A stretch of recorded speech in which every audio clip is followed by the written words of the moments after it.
Have you ever stopped to think that everything we know about happiness today is nothing more than a distant echo, a pale shadow of a reality our eyes have yet to see? If you clicked on this video, your heart already knows that this world, with its losses, weariness, and farewells, is not your final home. Today I will reveal to you, based on the profound and detailed visions of Ellen White, exactly what the redeemed will do in the new earth. And the first thing you need to understand now, without beating around the bush, is that eternity will not be a state of static contemplation or a monotonous rest on clouds. The immediate and impactful answer that the prophecies bring us is that you will have a life of vibrant activity where your mind will reach the peak of human potential, where you will build houses that will never be destroyed, plant vineyards that will never wither, and most impressively, you will have the entire universe as your field of exploration, traveling to distant worlds to tell the story of God's grace. Imagine the end of all physical limitations. Imagine never again feeling the weight of exhaustion or the fear of time passing. Ellen White describes the new earth as a place of constant progress, where knowledge will have no barriers and communication with the Creator will be face-to-face, like one friend speaking to another. If you feel that life here is too short for all your dreams, know that the new earth is the place where all your buried talents will finally flourish. But why does this seem so distant from our current reality?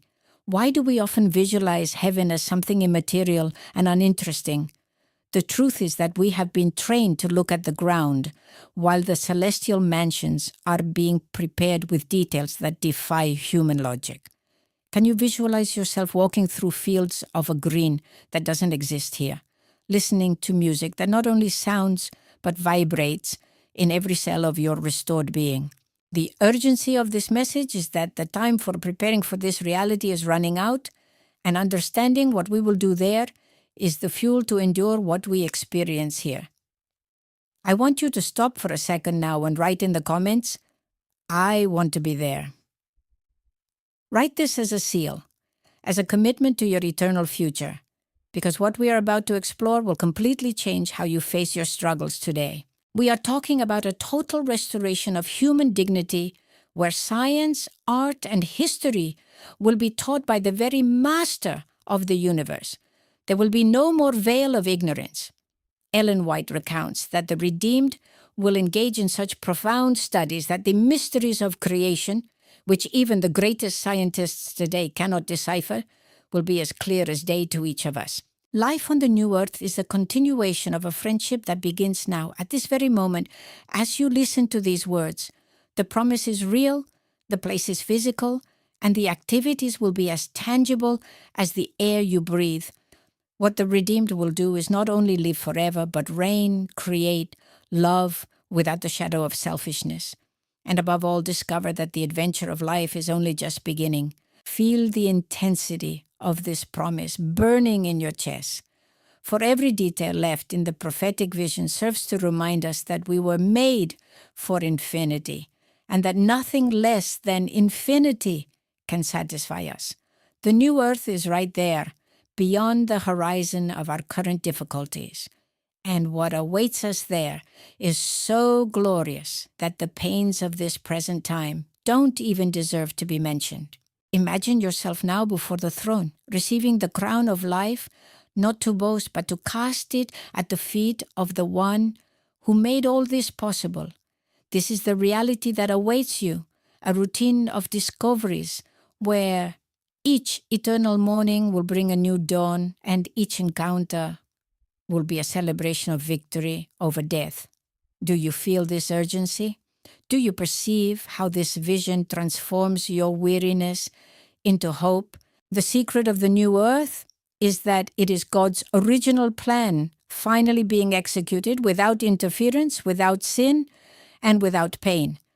And you are the guest of honor at this inauguration that will never end. The central conflict of this promise, however, lies in the chasm that separates our current state from the purity necessary to inhabit this new world. Why does it seem so difficult to visualize this reality?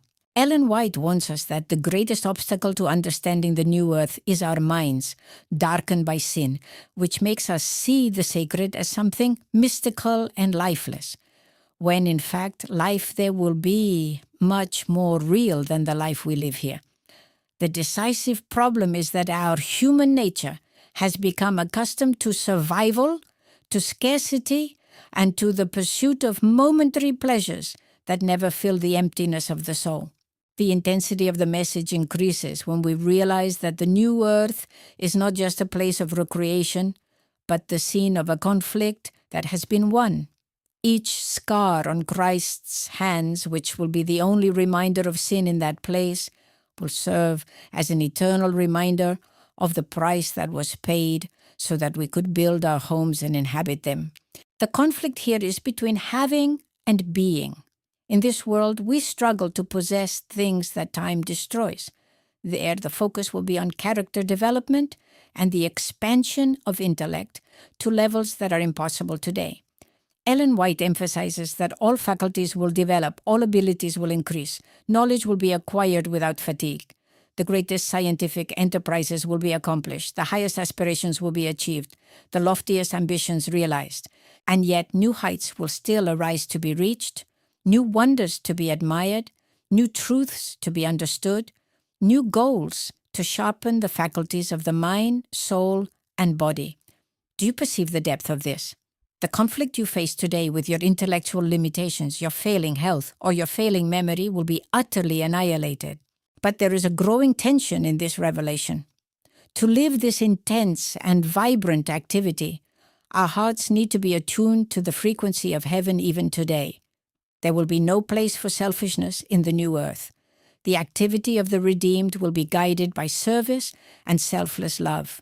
Imagine dedicating centuries to studying the history of redemption with those who experienced biblical miracles, conversing with Enoch about his walk with God, or hearing from Moses the details of the crossing of the Red Sea. The intensity of this learning will be so great that our perception of God's glory will increase with each discovery. The problem is that many of us are losing interest in heaven because we are too busy with the fleeting now. Have you ever felt that frustration of wanting to learn something and not having time, or wanting to help someone and not having resources? In the new earth, this frustration does not exist. The conflict of human limitation ends where the will of God begins. The development of the core message of Ellen White shows us that we will be teachers and students at the same time, sharing with beings who have never fallen the wonders of divine mercy. This brings an urgency. If we do not learn to love the study of the Word and fellowship now, how will we enjoy it for all eternity? The new earth is a place of action, enjoyable work, and deep study.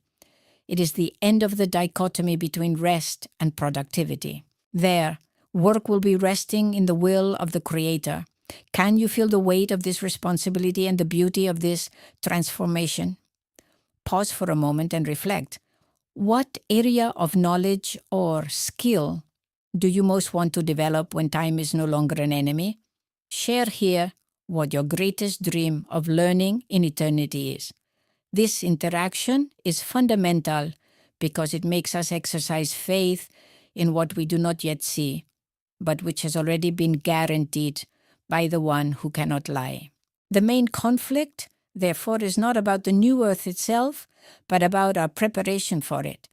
Ellen White makes it clear that heaven begins here, and the life that the redeemed will lead there is only a continuation of the life of dedication they began on earth. The mystery that deepens is how we will be able to bear so much light and so much information without feeling overwhelmed. The answer lies in the transformation of our vile body into a glorious body, similar to that of Christ. The intensity of this change is what will ensure that we can travel from world to world, from system to system, studying the treasures of God's wisdom and knowledge. There will no longer be the weariness that makes us stop, nor the night that interrupts our projects. The light of God's face will be our constant sun. The conflict of pain and death was resolved on the cross, but the conflict of our will is still decided each morning. The new earth calls us to a life of purpose, where every action will have eternal meaning and every relationship will be based on absolute transparency. We are talking about a level of existence where music will be composed to express gratitude that words cannot reach, and where art will be a faithful representation of divine beauty. If you feel you don't fit into this world, it's because it's too small for the greatness of what God has planned for your hands and mind in the new earth. For all this glory to become your reality, we need to talk now about the climax of your journey, the inner transformation that positions you as a citizen of the kingdom. Ellen White is emphatic in saying that no one will be translated to the new earth with the traits of a selfish or rebellious character. Heaven needs to begin within you today, in the silence of your decisions. The practical preparation for what the redeemed will do is not a set of external rules, but a deep emotional surrender to the influence of the Holy Spirit. Imagine that your current life is the school, and the new earth is the graduation that never ends.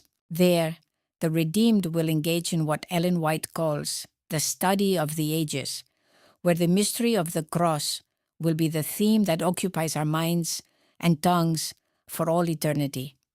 But how to prepare for this? The way is the transformation of the will.